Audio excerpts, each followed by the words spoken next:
Today I am talking about the Naked and Famous Left-Hand Twill, and more specifically this is the Midnight Edition.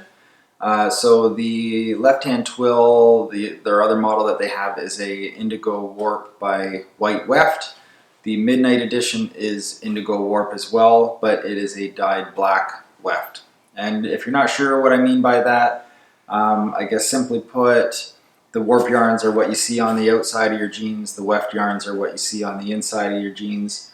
And the left-hand twill construction is just woven in the opposite direction of what you would find in a typical pair of jeans. And the fabric is a 13.75 ounce weight, so it's a mid-weight.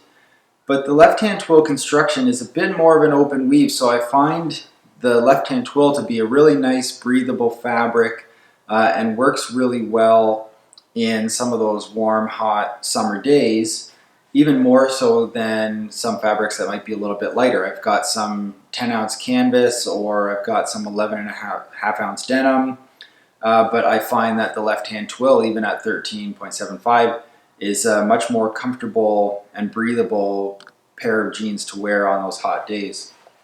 And with the weave being slightly more open, they are known for some really nice vertical falling, nice vertical fades, and I have experienced that definitely with my other pair, the Indigo by White.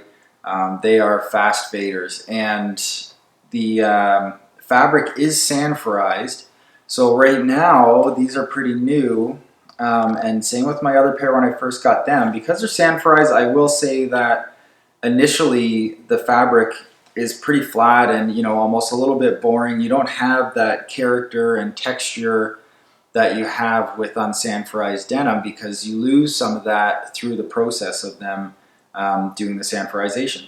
But with the left-hand twill, as you wear them and as that weave opens up even more and the fabric softens up, there is a lot of character and texture that develops. I've noticed with my other pair that there's some unevenness to the warp yarns that creates this slight slubbiness. That's really a great texture. It looks great. It's fading really cool and really unique.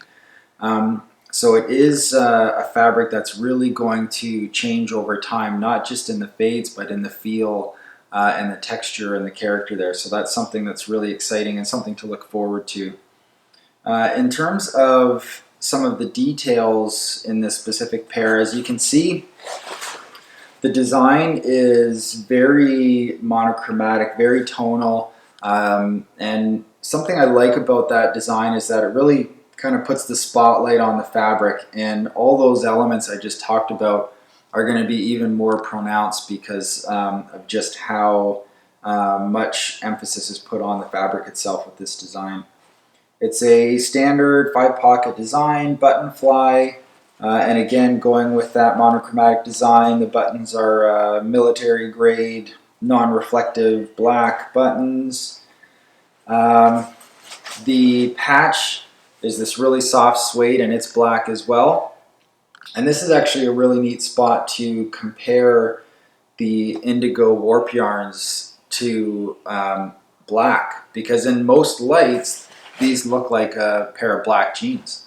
The indigo is so deep and then offset by the black weft yarns that it can look black in most lights, and having this area where you can compare, you can really see that this is an Indigo Warp yarn. So that's a really neat, really nice patch, and then also just kind of cool to see the indigo right next to the black. The pockets are unlined. It's double stitching throughout. The rivets are all also that same non-reflective black.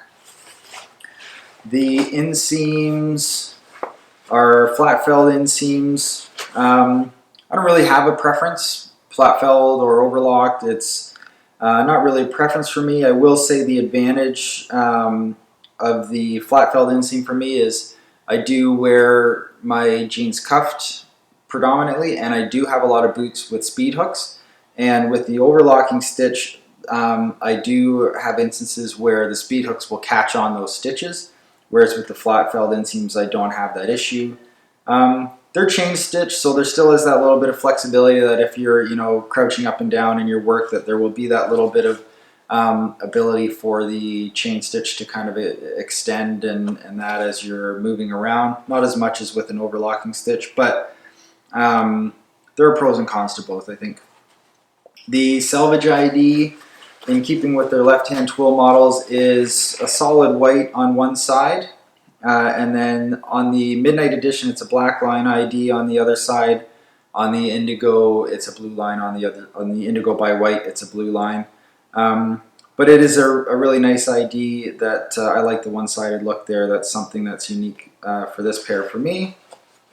And I went with the Easy Guy fit. So if you're familiar with Naked and Famous, they have, I would say, probably the three that I'm most familiar with are the Easy Guy fit, the Weird Guy fit, and the Super Guy fit. And the left-hand twill Midnight Editions are available in all those three. The Easy Guy fit is a high rise, so this is 11.5 inches, so it's a really comfortable high rise, very roomy in the thigh and the seat, but tapers pretty significantly, I would say, from the knee down. So I do like taper jeans. I like having options, and for some footwear, a taper pair of jeans is a look that I like.